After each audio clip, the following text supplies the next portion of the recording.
What it do? What it do? Dr. DrDandruff is in the building, man. Sorry, we had a little, communications failures or your complications, whatever the fuck you want to call it. But at the end of the day, we got another dope interview. Let's see if we can get it now. Let's see. Let's go. Let's go to this intro. Let's do it.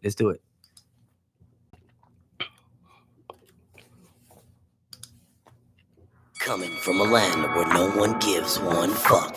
It's the Dr. Dandruff Show with Dr. Dandruff. So ain't nobody praying for me, I'm on your head. Because you didn't need nobody to kill nobody. You could have beat your ass up and down the street. You run the songs that you did all. You cannot go to jail. This is a podcast about news, relationships, child support, and everything your long nipple baby mama can't fathom. Ladies and gentlemen, put your hand together for Dr. Dandruff. Run from them, right?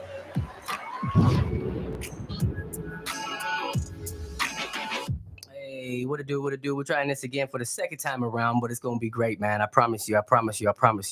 We got, man, the myth, we got the legend, we got the one and only, man, the 420 comic is in the building, y'all. Give it up, man, on some real stuff. Yeah. Hey, so let's talk our stuff, Mr.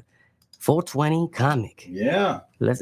How did that come into play? Let's get to the history. Where are you from, and how did this all come into fruition? Oh man, I'm originally would be considered an LA comic. You know, I came up in the LA comedy scene. I'm from the East Coast. I'm from Connecticut, but I grew up in the West Coast over in Connecticut.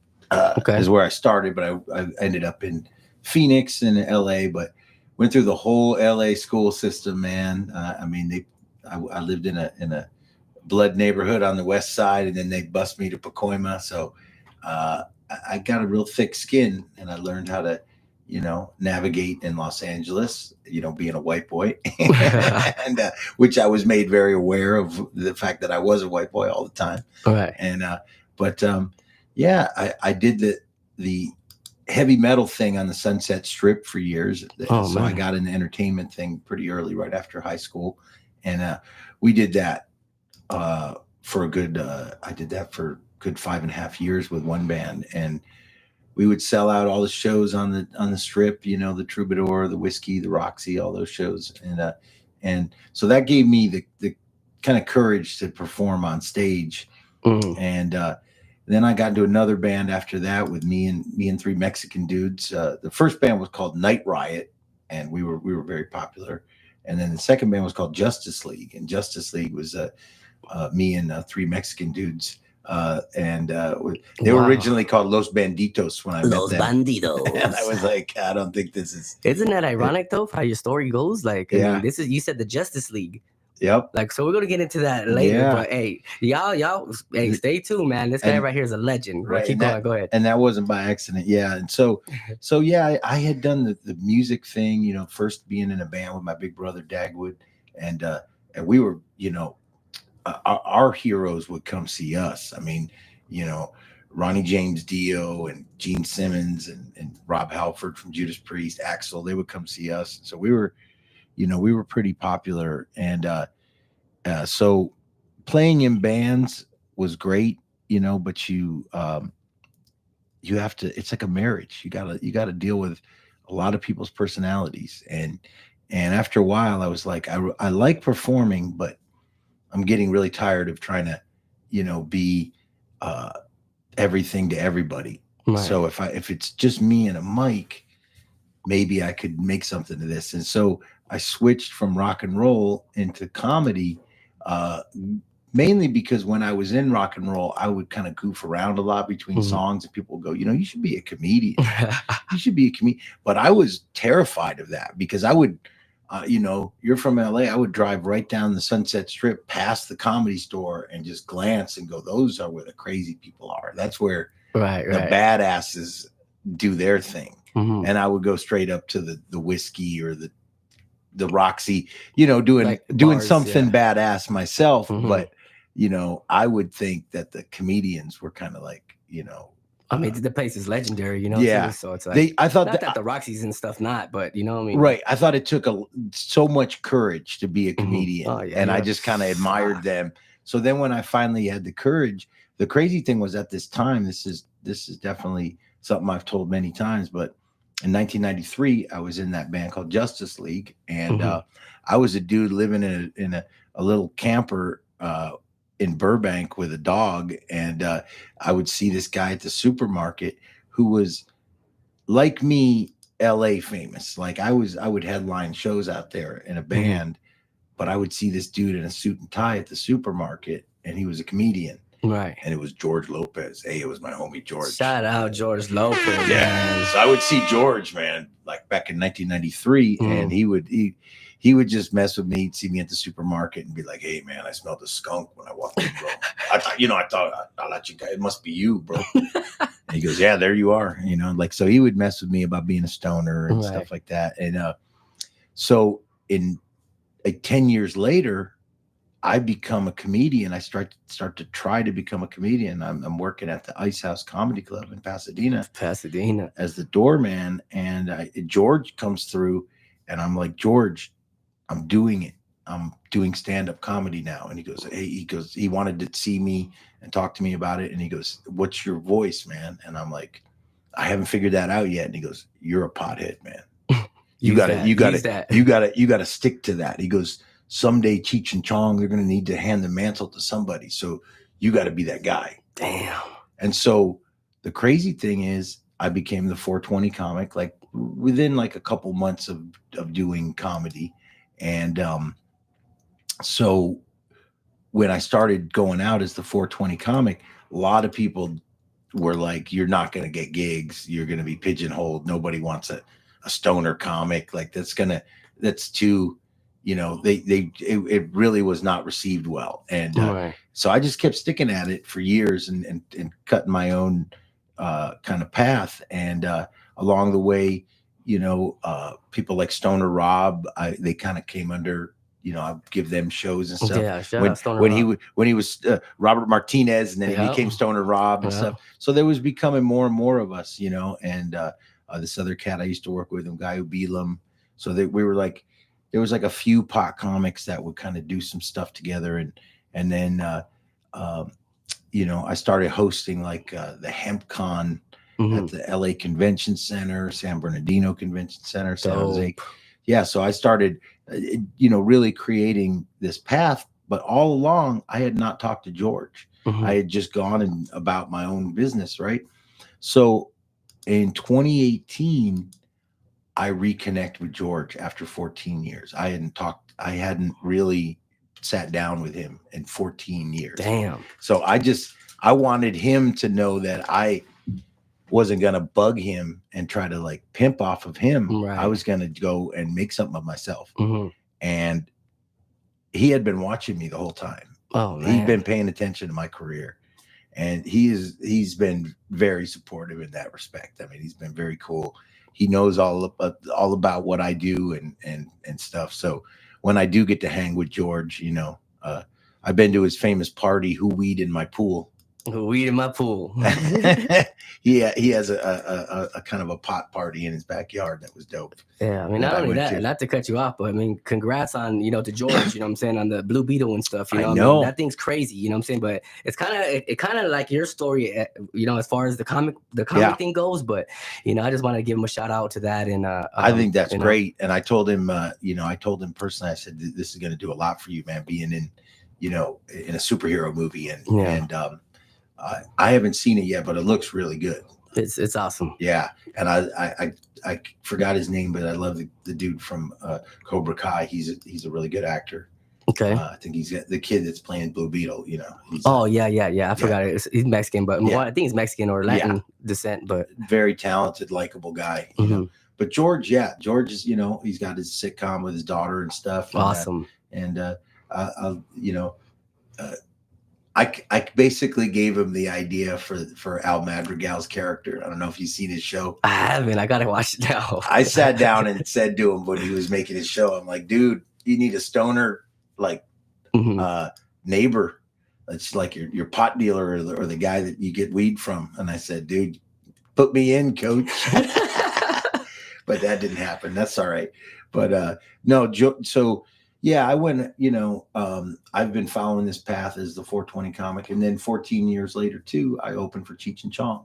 That's awesome. I opened for Cheech and Chong in 2014 out in Denver, and I that was kind of my sole goal in comedy, is to get to a point where I am working with Cheech and Chong. A lot of people can say they've worked with Tommy Chong, Right. or they've Not worked both with of them. Cheech, but not both of them. Yeah, I hear that all the time. I'm pretty much the only person besides Shelby Chong that ever opened for Cheech and Chong. Dope. There as a comedian, and that's not boasting. That's just a fact. They don't really have too many comedians open for them, and they were both super cool to me. I mean, they're both, Tommy invited me to his 80th birthday party. I mean, and that was, and it was cool to see other people that I knew there, like Stoner Rob and my buddy CJ from Jaw Healing, and all, and Slightly Stupid was on stage and all this stuff.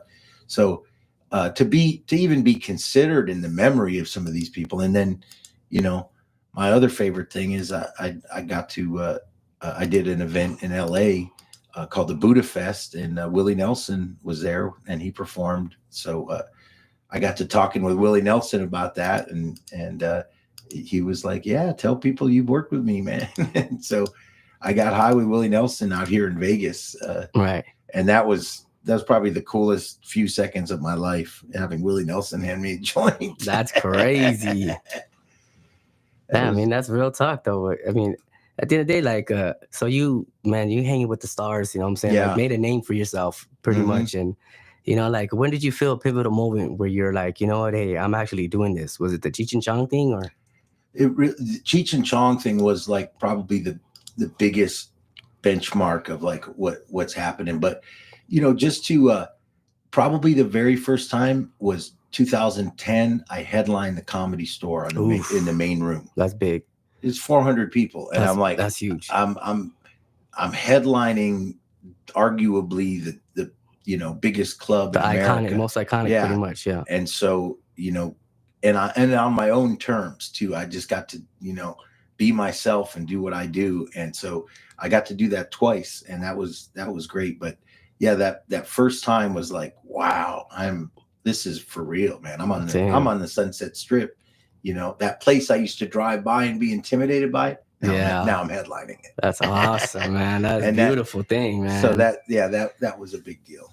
Man, that's dope. I love it. You know what I'm saying? I mean, not only that, I mean, you just been headlining pretty much a lot of things, Yeah. Like now that we're still on the weed thing, let's talk about the 28th of this month. Yeah. Let's talk about it. Let's go ahead and Kush Talk is back again, folks, for the second time in 2023.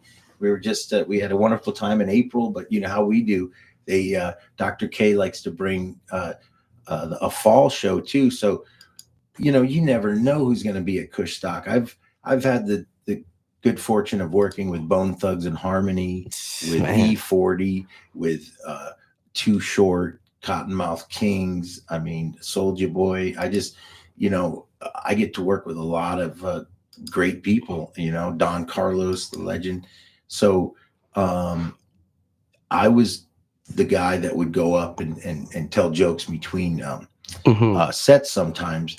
But now Dr. K and I have worked out that we have a comedy zone.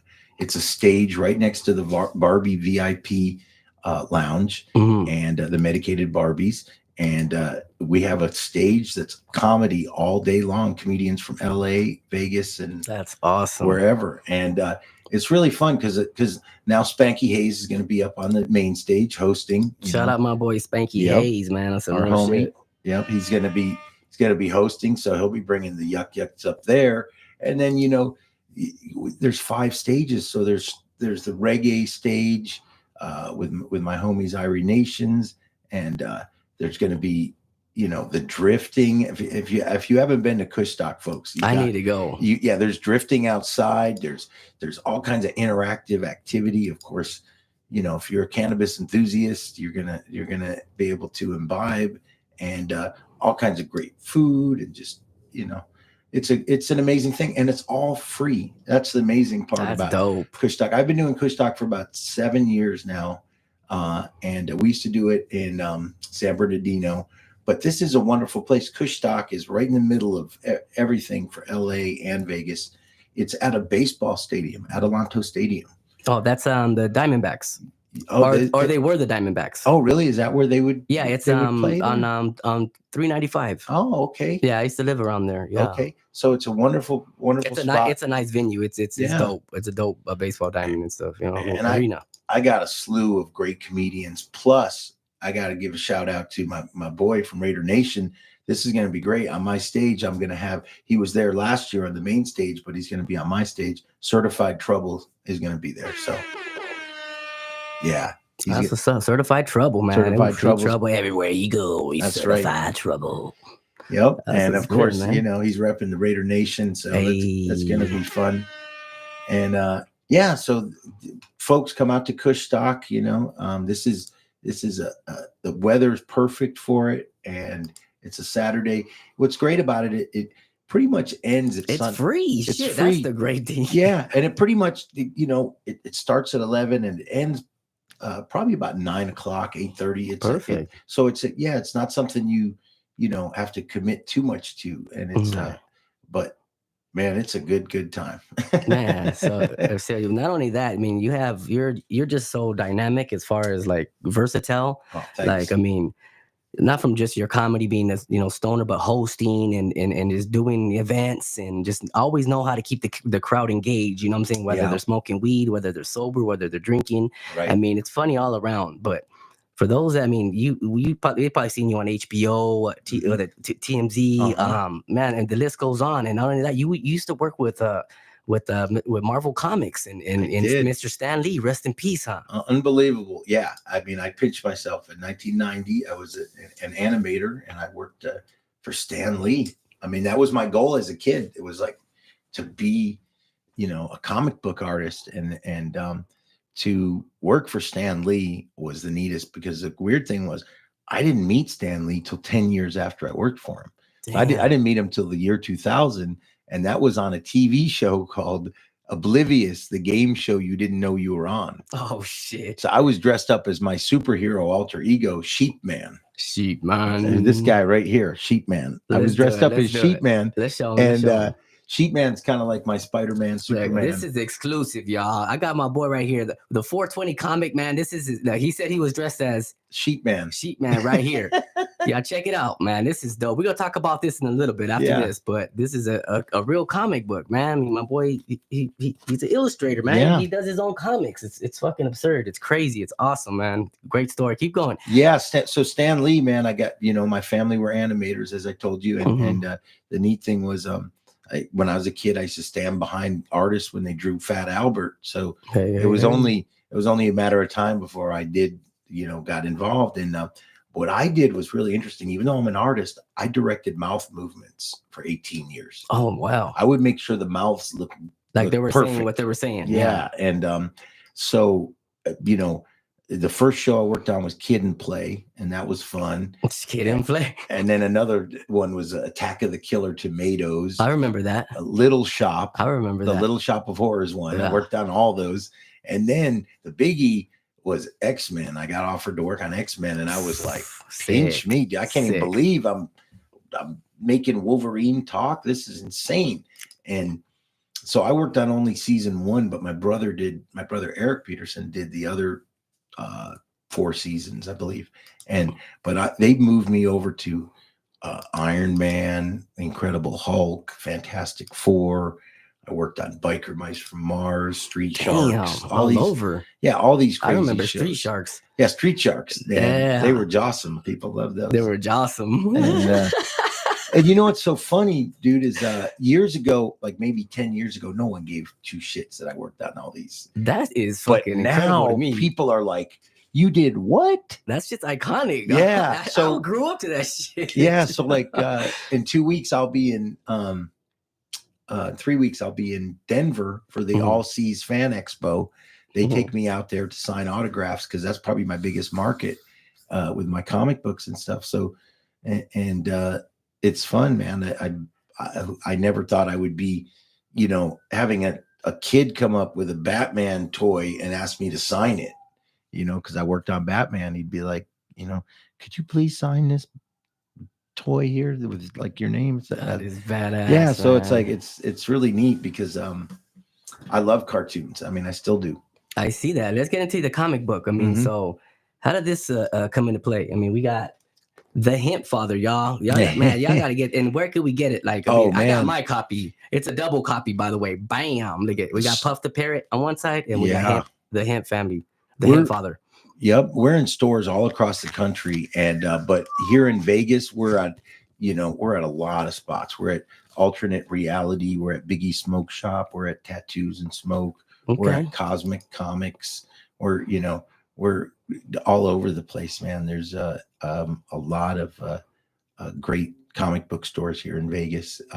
So you there's all kinds of places you can find this. You can contact us online and we'll send them to you if it's not in your city, but we're in like 22 states right now. So Congrats, man. yeah. That's huge. And do I get mine signed? Oh yeah, we're gonna autograph yours. Yes. And the neat thing about these comic books is that's a real guy. Hemp Father is a real guy that is from Oklahoma, and that's a real guy, Hooligan Bean, and this is his family. And this guy, Puff the Parrot, Mhm. he's the mascot for a guy that's got a company called Cool Guy Candies. Oh, the green guy. Yeah, and this guy, Cool Guy, is a real Yeah. guy, and that's Tony from Boston, and Shut out. from, Like cool, actually like from the Maine. cigarettes. Yeah, and he's Cool Guy, and what's funny is this superhero duo, Cool Guy and Wingman, you'd think he's the hero and that he's the sidekick. Actually, he's the hero and he's the sidekick. The bird's the hero. The bird is the main. Yep. Is the Batman, and he's the Robin. That's exactly the case here.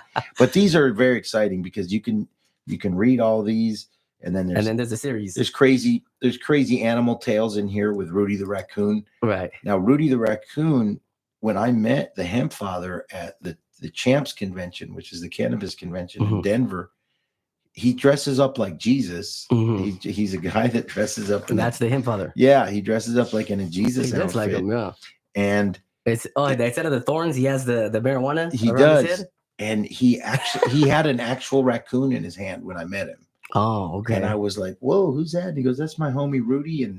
And so we put Rudy into the comic book. He's got his own little tales and stuff. Rudy the Raccoon. Yeah. That's awesome. Who's the girl with the big tits? The girl Don't forget her now. Oh, now she's, yeah, that is the Hemp Mother right there. Oh, I see why. Yeah. And, they've got an interesting story. They own a dispensary called Hemp Mothers in Oklahoma. And she's a former adult film star. So, oh, okay. That's good. So man. They are what, and that's his mom right there, his real mom. So, man, shout out now to you guys. The man. interesting thing too about him is this character right here 420 is named Motormouth. Motormouth. And Motormouth is this guy, Hemp Father's alter ego.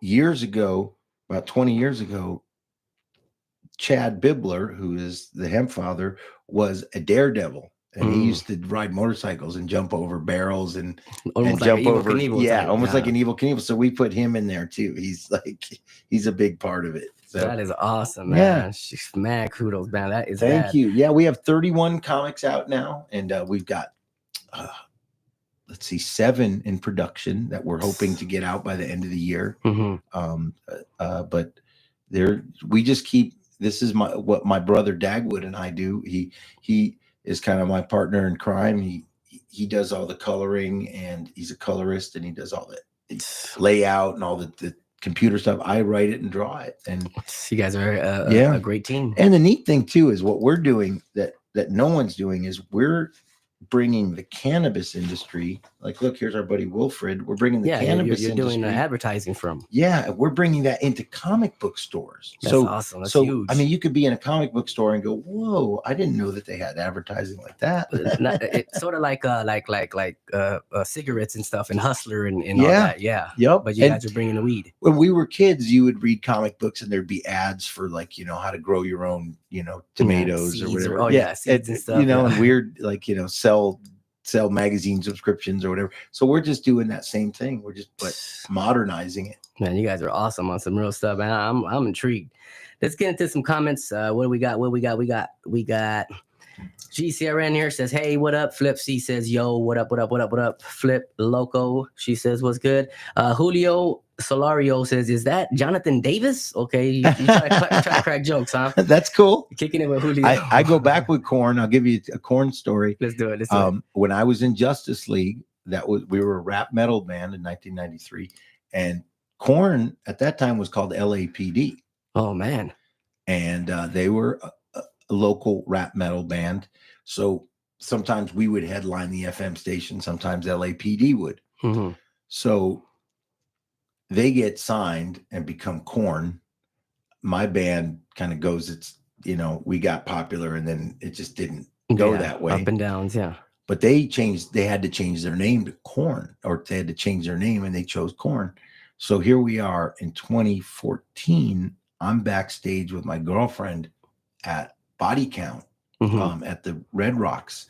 We're hanging out with my man Ice-T. You know what I mean? Hanging out with Ice and Body Count. Hey, you sound like that's what, man. Shit, I did this impression for Ice and Coco. She said, "You just sound like Ice-T, motherfucker." Shit, I do impressions, yeah. So we're backstage, right? And we're hanging out with Body Count, and my girlfriend's like, "Oh, this is cool." So Coco says, "Come on, join us. We're going to go up on stage as a family. You could join us." Mm-hmm. And we're like all proud as shit, but we're Body Count family right now. And I see the guitarist from Korn, Head, and he sees me and he goes, "Dude, what are you doing here, man?" And I'm like, "I'm hanging out with Body Count." And he goes, "Dude, you're in Denver? This is crazy." He hadn't seen me since 1993, since back in the day when he was in LAPD. Yeah. But he was like, "Dude, let's get a picture. This is great." And my girlfriend goes, "So wait a minute, the dude in Korn, you know the dude in Korn?" And I said, "No, the dude in Korn knows me."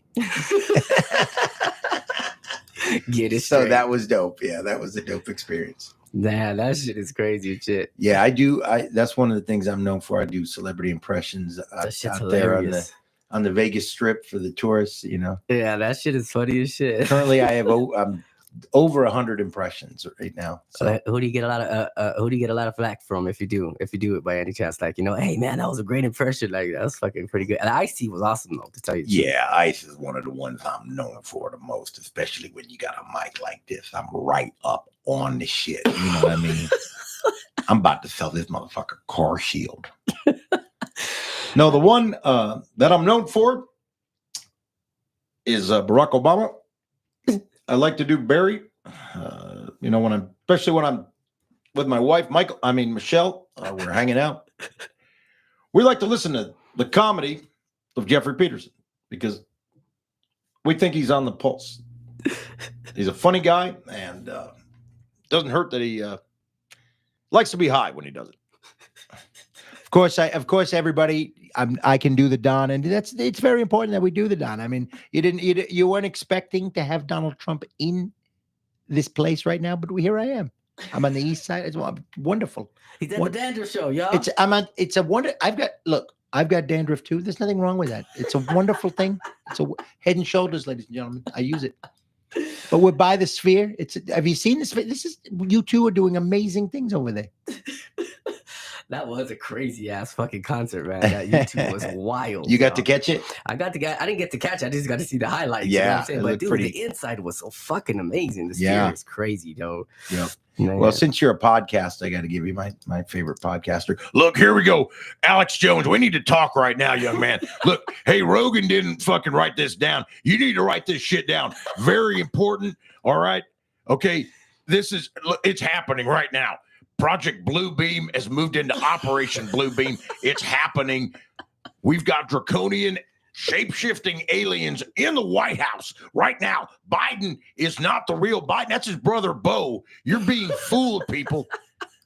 If you don't look, forget this podcast. Dandruff, we need to get some reality going right now. The world is going to a shit show, and you're in the front row. Oh my god, that was perfect. Yeah, I scare people sometimes. They're like, that was on fucking point. They're like, wow, yeah, it's almost better that you don't look. When I do Ozzy Osbourne, you goes, it's better that you don't fucking look at me, you guys, because there's no way you want to see the way this fucking looks. Let me get my Sharon. Damn. Man, speaking of history, y'all, Yeah. we're going to get to the first segment of the DrDandruff fucking podcast. You already know what time it is. We're going to get to the segment. Let's get into the segment called The Famous Deaths in History. Let's go.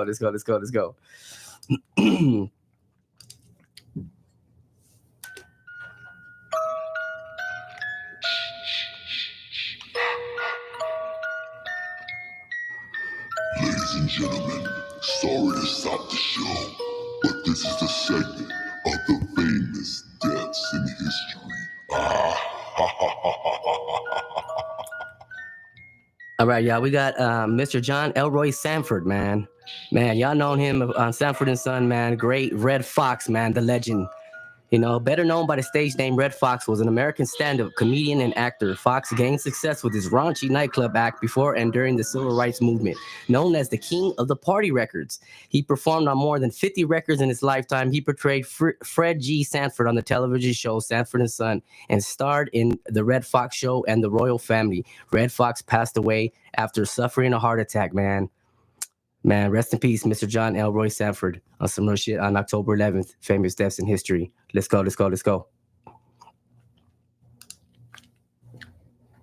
right, man. My bad. I had to get a little dark. What a legend. Yeah. Legend, I mean, man. he was definitely a Vegas staple in the 70s. He died here, yeah. Red Fox was he was known for his blue material. He was extremely raunchy. Awesome. And you know, he was able to really compartmentalize how raunchy he was to be Fred Sanford. Right. And Fred and Sanford and Son, I know way too much about sitcoms, probably more than any person you ever met. But Sanford and Son was actually a spin-off of a English sitcom called Steptoe and Son. Oh, wow. About a guy that owned a junkyard with his son. So pretty much the same thing. So you know, obviously he put his name Sanford in there, us not knowing his real name. Right. So that was kind of a deep thing. Now here's the funny thing about Sanford and Son. It for one thing, growing up in LA, that was part of certain LA based shows that I loved. Chico and the Man, Sanford and Son, The White Shadow. There was a lot of really cool What's Happening. Right. So when I was a kid, like I felt like, and I lived in an all black neighborhood, so I felt like those shows represented my experience pretty good. That's pretty much what it was like. But Sanford and Son had a lot of spinoffs. That was like 76, right?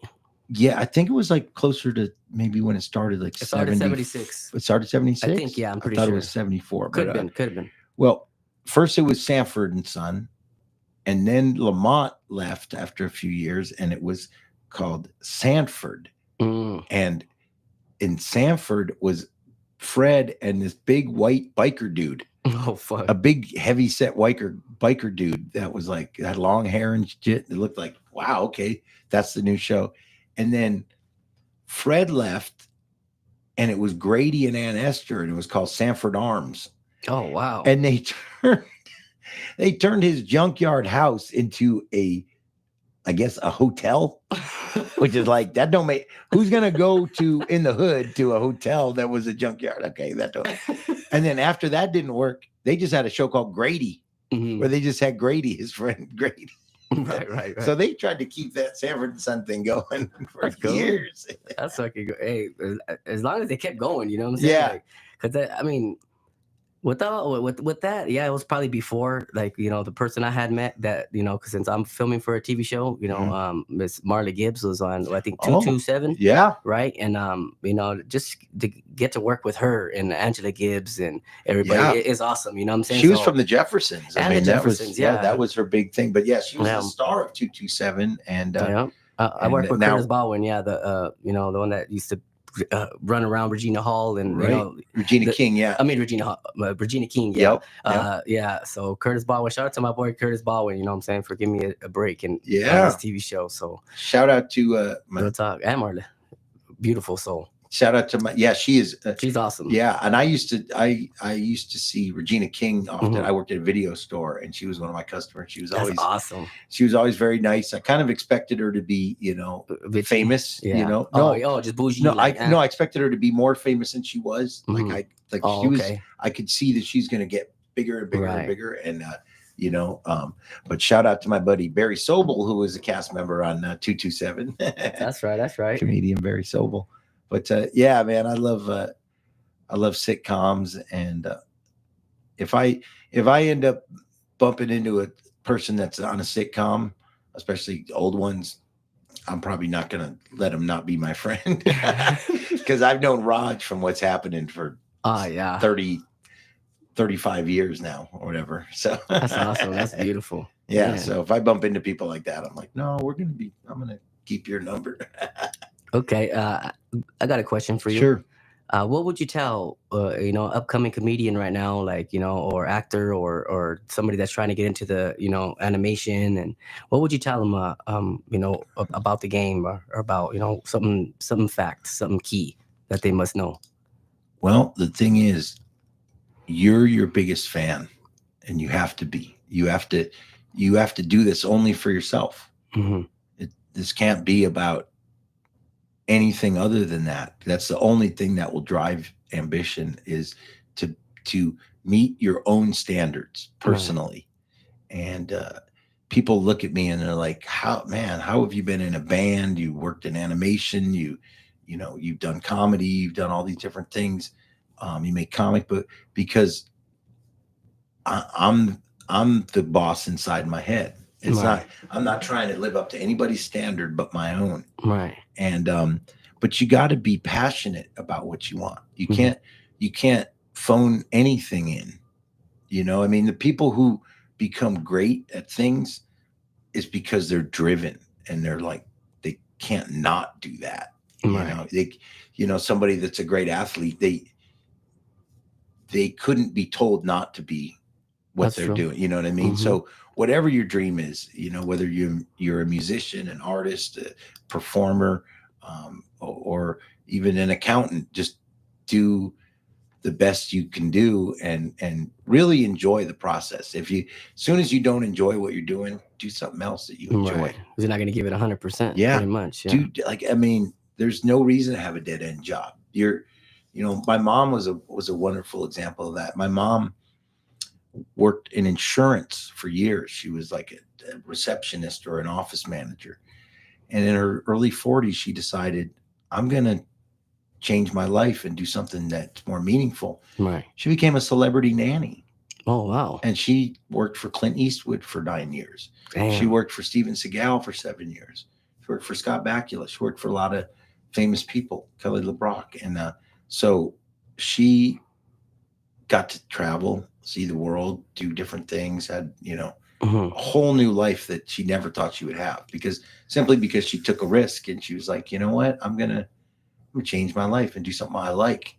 Beautiful. So that's really where it's at. If you want to, I had to dedicate 21 years to doing stand-up with just relentlessly pursuing this. You know what I mean? Right. It just, I just headlined last weekend downtown, and if you would have told me 20 years ago I'm going to be a Vegas headliner, then I would have said, wow, I mean, how is that even going to happen?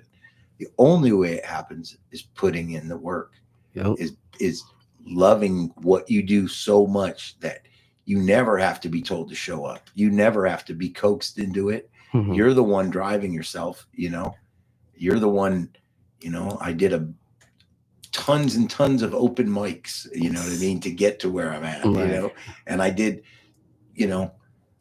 like George Lopez has noticed, I'll perform in a backyard, I'll perform at a stadium, I'll perform, on a bus, I'll perform anywhere, anywhere that people are receptive, and I've done all these things, That's beautiful, man. Yeah. You already gave me goosebumps about 3 fucking times, man. I swear to God. Well, I believe I'm big on encouraging people. So I think anybody, look at you, you're taking the initiative, and you've got a podcast, and you're creating your own niche. I mean, a lot of people would talk themselves out of that, but you haven't. And Thank you, brother. Thank you. And that's it. You know what I mean? And the more, you know, the more people you associate with that have made something of themselves, you start to look around and go, wow, I'm one of them. Right. And I mean, this is why I do what I do for, like for, people like you, like, comics are just people with good souls, you know what I'm saying? And that tell awesome stories and that could give me encouragement because we're learning every day, and it's always good to have good people that come into my studio and bless it. And I appreciate you so much. Thank you, brother. Thank you on some real stuff. So, okay, now that I'm almost crying, so where do you see yourself, brother? 10 more years from now, where do you see yourself? You see yourself slowing down, or you see yourself all fucking all gas, no brakes, 18-wheeler? It's kind of that's a tricky question because there's a part of me that sees myself in the apocalypse. If you want to be zombie one? No. Well, I've joked about in my act for years. The apocalypse is my retirement plan. The rapture, because then that way, yeah, I rode my bike over here. Then that way in the future, that's not your car; it's our car. Get out. What I mean? With a lot more sharing in the apocalypse. Probably at the point of my gun. But but the thing is, the world is going really crazy. No. Hopefully I'll be here in 10 years. When you get to be 55, it's bizarre. The point of view is far different than when you're in your 30s. You kind of feel like I got the rest of my life. When you're 50s, you start thinking, okay, I literally have a certain amount of years that unless technology creates something where I live forever. Or the AI. But my dad's 83, so I plan on living, a ripe old age. But 10 years, I think by then I will have had my residency in Las Vegas. Nice. And my name will be synonymous with Las Vegas comedy. I love it. I no longer want to be I used to want to be famous, Mm-hmm. TV famous, movie famous, all that. I don't really care about that anymore. Right. I just want to be Vegas famous. Gotcha. If I could be one of the people that, because I did get a taste of a residency here. My buddy, the late great Carl LeBove, was a Comedy Store legend and a true legendary comedian. He took me into his show in 2018 at Bally's, and I was on stage 5-6 nights a week. Damn, that's residency. With doing celebrity impressions on the Vegas Strip. Fucking hilarious. With a legend. And we followed Wayne Newton 3 nights a week. Damn. So Wayne Newton would come up and talk to us. And I'm like, this is real. Like, I'm really in a Vegas residency. Like, I am living the Vegas dreams. You know what I mean? Right. And, I got to headline the Hard Rock on the Vegas Strip. That's awesome. Something I couldn't believe happened, So these are plateaus. So now I'm ready for my own show at a Vegas casino where you can come see me nightly. It's gonna happen, brother. And, I know for sure. So if you want to hear people like Gary Busey, talking to you right now. Look, I'm talking to Dandruff here. I don't know what medicine he practices, but he's a doctor. I think he's sort of like Dr. Strange, or maybe Dr. Octopus. We don't know. I know one thing about him because I'm looking at him right now. He's a star. He's standing tall and resplendent, and that's what he does. Thank you, bro. Thank you, Mr. BC. Thank you. I think he hit his head a little too hard, ladies and gentlemen. But hey, I take that into consideration. Well, it's Mr. pretty BC. amazing, man. Gary has this got back to me that he That's said funny. that Jeffrey Peterson is the #1 Gary Busey impressionist in the world. Oh man. So before we get up out of here, my boy 420 comic, man, it's a pleasure. Do you want to give any shout outs before we do end the show? Folks, come out to Kushstock. This is my biggest thing I can tell you. It's coming up very soon, October 28th. But what an amazingly fun time. You can dip in and watch comedy. You can go watch some amazing. Usually the Loonies are there with my homie Yuck Mouth. I got 5 on it. And there's so many great artists there all the time, and great food and people. It's if you've been even curious about cannabis, come check it out. Real talk, real talk. Y'all hear, you heard it here first. Before we get out of here, where could everybody find you, Mr. The 420 Comic? Where? You can find me on Instagram and Facebook. I don't mess with X or TikTok or any of that stuff. I'm just on those two platforms. And you'll notice I don't have 100,000 followers because I'm not paying for followers, man. Yeah, I've that's got bullshit. We do it by yeah, ourselves. I've got 4,000 followers on my Facebook, and those are all organic. You know, those are all people that really follow me. And so you can find me here in Vegas if you come to town. I'm pretty much performing once or twice a week out here. So be sure and check me out, man. And probably the last thing I'll say is I'm on a show I'm very proud of that you can listen to. It's a post-apocalyptic podcast set in the future. It's called nparmageddon.com. Check it out. So check out NP Armageddon. There's 10 episodes, and I do voices on every single episode. So you guys can have a lot of fun. There's some celebrities on there and great voice actors, but it's hilarious. It's very funny. NP Armageddon. NP Armageddon. Yep. Okay, that's what's up. Y'all heard it here on the Dandruff Show, man. I'm about to get my comic book signed right now from the 420 Comic, y'all. He said he came, he saw, he conquered on some real shit. Thank you for everybody stopping by. Please like on the way out or like on the way in. Subscribe, please. You're ever in Vegas, check my boy out. Real talk, man. That shit's hilarious. Not only that, he's on, the nparmageddon.com, right? Correct. Check him out and give him a follow, please. Give him a follow on Instagram, y'all, on some real shit. Before we get up out of here, we're gonna do it like this. The 420 Comic, take us out, brother, in somebody's accent. Here's the thing. I'm doing Robert Downey Jr. right now, and the reason why, because this guy over here coaxed me into it. He said, "Hey, Black Sabbath, Iron Maiden, yeah, totally, I'm into it." Let's go. We up out of here, y'all. Thank you guys for stopping by. Let's do it. Let's get up out of here.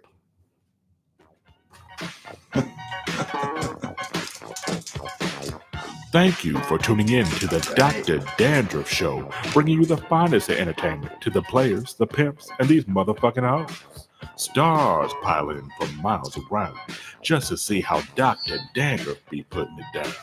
For any questions or to get your own interview, DM Dr. Dandruff today on IG.